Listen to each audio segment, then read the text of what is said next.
दोस्तों आज पूरी दुनिया के ऊपर तीसरे विश्व युद्ध का खतरा मंडरा रहा है। पिछले कुछ महीनों से रशिया लगातार यूक्रेन के बॉर्डर पर सैन्य बल बढ़ाता जा रहा है। सोर्सेस के मुताबिक रशिया ने अपने 1 लाख से भी ज्यादा सैनिक बॉर्डर एरियाज में तैनात कर दिए हैं। ट्रूप्स के साथ साथ वहां टैंक्स, मिसाइल्स, फाइटर प्लेन्स और वॉरशिप्स भी तैनात की जा रही हैं। साथ ही एक के बाद एक मिलिट्री ड्रिल्स भी आयोजित की जा रही हैं। और तो और रशिया हर साल अगस्त और सितंबर में एक न्यूक्लियर सिक्योरिटी ड्रिल आयोजित करवाता है, लेकिन इस बार ये ड्रिल फरवरी और मार्च में होने जा रही है, जिससे एक पोटेंशियल न्यूक्लियर वॉर का खतरा भी बन जाता है। ग्राउंड रिपोर्टर्स की माने तो हालात अब इतने बिगड़ चुके हैं कि किसी भी समय ऐलान युद्ध हो सकता है। कुछ एस्टिमेट्स के मुताबिक वर्ल्ड वॉर 2 के बाद यूरोप में पहली बार इतना बड़ा मिलिट्री बिल्डअप देखा जा रहा है। इसलिए ये क्राइसिस दुनिया भर के लोगों को तीसरे विश्व युद्ध की चेतावनी दे रही है। दोस्तों ये क्राइसिस किन्हीं दो देशों के बीच की कोई मामूली बॉर्डर टेंशन्स की तरह नहीं है। इंटरनेशनल एक्सपर्ट्स का मानना है कि यहाँ रशिया पूरे यूक्रेन देश पर हमला कर उस पर अपना कब्जा करना चाहता है, यानी कि यहाँ पर एक देश के अस्तित्व का सवाल है। ऐसा वो 2014 में क्राइमिया को एनेक्स करके पहले भी कर चुका है। इसलिए इस बार यूक्रेन पर कब्जा करने के चांसेस और भी ज्यादा बढ़ जाते हैं। लेकिन मुद्दा तब भी वही था और आज भी वही है। यूक्रेन नेटो यानी नॉर्थ अटलांटिक ट्रीटी ऑर्गेनाइजेशन को ज्वाइन करना चाहता है।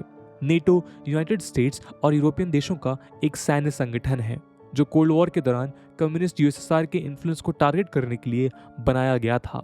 लेकिन रशिया इस चीज के बिल्कुल खिलाफ है। वो नहीं चाहता कि उसके ईस्टर्न बॉर्डर्स के सभी देश नेटो का हिस्सा बन जाएं, क्योंकि इससे रशिया के ऊपर एक परमानेंट खतरा बना रहेगा। लेकिन ये कहानी केवल इन दो देशों की नहीं है। एक्सपर्ट्स का कहना है कि यहाँ पर विश्व की कई ताकतें डायरेक्ट या इनडायरेक्ट तरीकों से दो गुटों में बंट गई हैं। जहां एक तरफ यूनाइटेड स्टेट्स और नेटो की मेंबर कंट्रीज यूक्रेन के सपोर्ट में आगे आ रहे हैं, वहीं चाइना खुलकर रशिया का समर्थन कर रहा है। ये युद्ध होगा या नहीं, और हुआ भी तो कौन जीतेगा और कौन हारेगा, ये तो आने वाला वक्त ही बताएगा। लेकिन कुछ एक्सपर्ट्स का ये दावा है कि यूएस इस लड़ाई को ऑलरेडी हार चुका है। जी हाँ, उनका कहना है कि यूएस ने यूक्रेन को उसी के हाल पर छोड़ दिया है। कुछ एक्सपर्ट्स तो ये भी कह रहे हैं कि जिस तरह 2014 में यूनाइटेड स्टेट्स क्राइमियन क्राइसिस को नहीं रोक पाया था, उस तरह इस बार वो यूक्रेन के ऊपर हमले को भी नहीं रोक पाएगा। उनका ऐसा कहना इसलिए भी बहुत इंपॉर्टेंट हो जाता है क्योंकि यूएस को हाल ही में अफगानिस्तान में एक मेजर डिफीट हाथ लगी है। साथ ही साथ आज वर्ल्ड पॉलिटिक्स में हर तरफ लगातार यूएस के डिक्लाइनिंग इन्फ्लुएंस की बात हो रही है। लेकिन अब आप सोच रहे होंगे कि यूक्रेन क्राइसिस में यूएस की हार अभी से ही क्यों घोषित कर दी गई है। आज के इस वीडियो में हम इसी मुद्दे पर चर्चा करेंगे। आज हम देखेंगे कि इस दावे में कितना दम है। तो चलिए शुरू करते हैं। नमस्कार दोस्तों, मेरा नाम है आदर्श और स्वागत है आपका स्टडी आईक्यू में।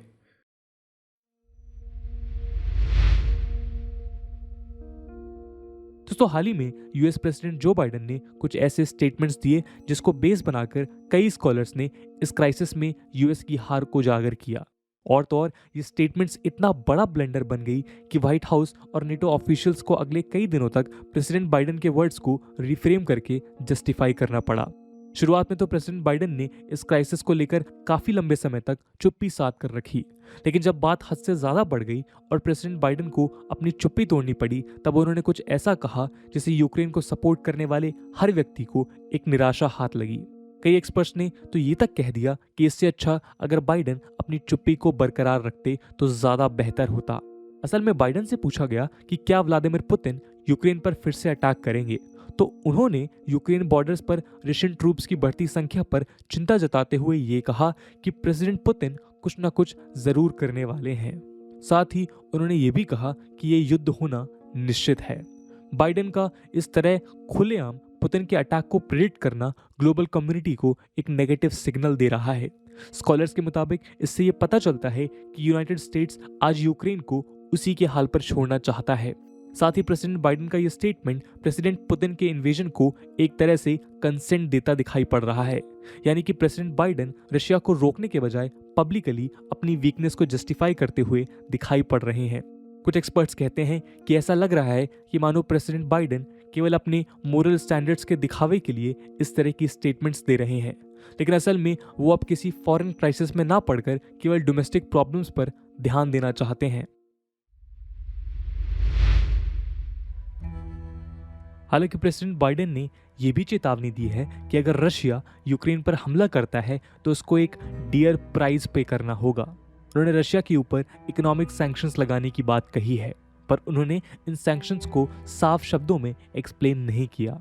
लेकिन दोस्तों, सैंक्शंस डिटरेंस की तरह काम तभी करते हैं जब वो उनका स्केल साफ शब्दों में स्पेसिफाई किया गया हो। लेकिन प्रेसिडेंट बाइडेन ने ऐसा कुछ स्पष्ट नहीं किया। इतना ही नहीं, प्रेसिडेंट बाइडेन ने यह भी कहा कि रशिया के ऊपर किस तरह के सैंक्शंस लगाए जाने चाहिए, इस बात को लेकर भी नेटो मेंबर्स के बीच सहमति नहीं है। उदाहरण के तौर पे इस कॉन्टेक्स्ट में जर्मनी ने काफी अनएक्सपेक्टेड रिस्पॉन्स किया। ना सिर्फ उन्होंने यूक्रेन को वेपन्स की सप्लाई देने से इनकार किया, बल्कि ये इंश्योर करने से भी मना कर दिया कि अगर रशिया यूक्रेन पर अटैक करता है तो नॉर्थ स्ट्रीम 2 पाइपलाइन को रोक दिया जाएगा। दोस्तों, इतना ही काफी नहीं था। यूएस ने कुछ दिनों बाद एक बार फिर ग्लोबल कम्युनिटी को एक कंफ्यूजिंग सिग्नल प्रोवाइड किया।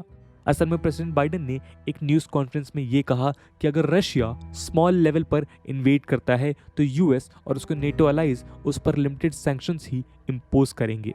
साथ ही उन्होंने ये भी कहा कि ऐसे स्मॉल इन्वेजन के केस में नॉर्थ स्ट्रीम 2 पाइपलाइन को भी बॉयकॉट नहीं किया जाएगा, नेटो के ट्रूप्स के मूवमेंट को भी कंट्रोल किया जाएगा और रशियन बैंक्स को स्विफ्ट ग्लोबल पेमेंट सिस्टम से रिमूव नहीं किया जाएगा।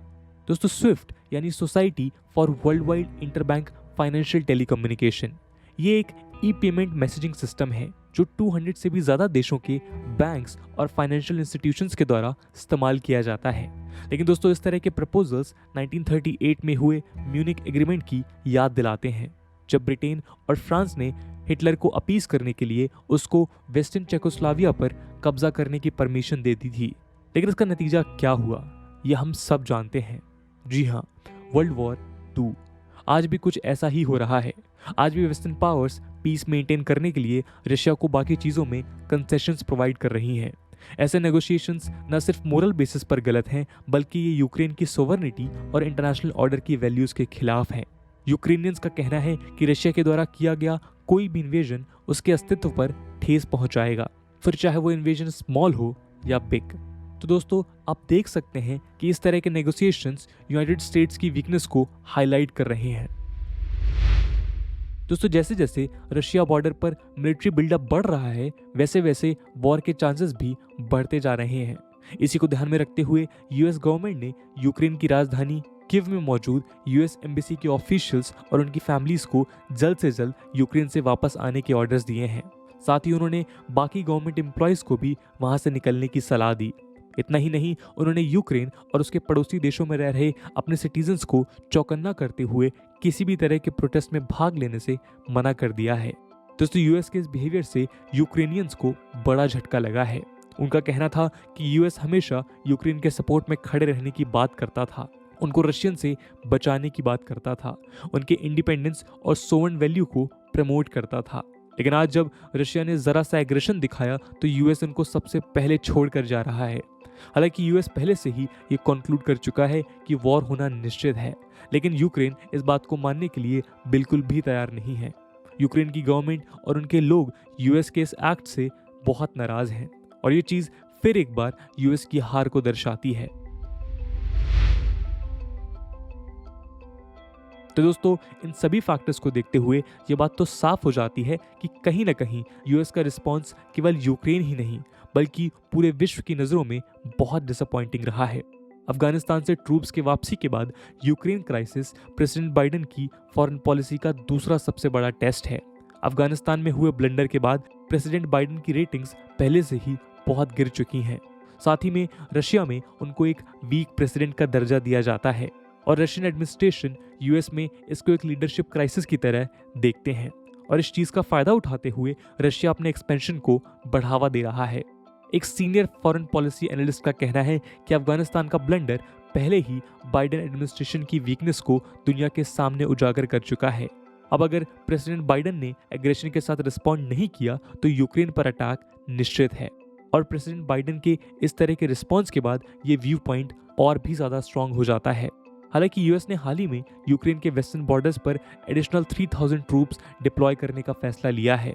साथ ही 8500 ट्रूप्स हाई अलर्ट पर रखे हैं जिनको किसी भी इमरजेंसी के समय यूक्रेन भेजा जा सकता है। लेकिन इस पूरी क्राइसिस की इंटेंसिटी को ध्यान में रखते हुए एक्सपर्ट्स का ये कहना है कि प्रेसिडेंट बाइडेन का स्टैंड बिल्कुल भी पर्याप्त नहीं है। लेकिन दोस्तों, आज वॉर किसी भी सूरत में ह्यूमैनिटी के लिए सस्टेनेबल नहीं है और इन सर्कमस्टेंसेस को देखते हुए वॉर को रोकने का केवल एक ही तरीका नजर आता है, और वो है इस वॉर की कॉस्ट को रशिया के लिए इतना ज्यादा बढ़ा देना कि वो इसको अफोर्ड ही ना कर पाए। एक्सपर्ट्स का कहना है कि इस सिचुएशन में पोटेंशियल रशियन अटैक के डर को बढ़ावा देने के बजाय यूएस को स्ट्रॉन्ग डिटरेंस शो करना चाहिए। डिटरेंस यानी ऐसे मेजर्स जिससे रशिया यूक्रेन पर अटैक ना करने के लिए मजबूर हो जाए। जी हाँ, जैसे रशिया के ऊपर अनबियरेबल सैंक्शंस लगाकर, रशियन ट्रेड पर रिस्ट्रिक्शंस लगाकर, यूक्रेनियंस को अप्रोप्रिएट वेपन्स देकर या फिर नेटो के ट्रूप्स को सिग्निफिकेंट लेवल्स में बढ़ाकर ऐसा किया जा सकता है। साथ ही रशिया को यह भी रियलाइज करना होगा कि इस पोटेंशियल वॉर के बाद रशिया चाइना के ऊपर पूरी तरह से निर्भर हो जाएगा, और हम सब जानते हैं कि चाइना देशों की वल्नरेबल कंडीशंस को किस तरह एक्सप्लॉइट करता है। कुछ स्कॉलर्स तो ये भी कहते हैं कि रशिया के ऊपर ओवर डिपेंडेंस एक देश के लिए किसी वॉर पर जाने से कम नहीं है। साथ ही कोई भी फुल स्केल रिस्पॉन्स यूएस को तो अफेक्ट करेगा ही, लेकिन रशिया को ये बात समझनी होगी कि उसके ऊपर पड़ने वाला असर यूएस से कई गुना ज्यादा होगा। तो कुल मिलाकर आज पूरी इंटरनेशनल कम्युनिटी को इकोनॉमिक और सोशल लेवल पर एक स्ट्रॉन्ग डिटरेंस क्रिएट करने की जरूरत है। केवल तभी ह्यूमैनिटी को इस डिजास्टर से बचाया जा सकता है। दोस्तों, ये था आज का एनालिसिस यूक्रेन क्राइसिस में यूएस की डिफीट को लेकर। इस पूरे एनालिसिस को लेकर आपका क्या ओपिनियन है, कमेंट सेक्शन में जरूर बताइएगा।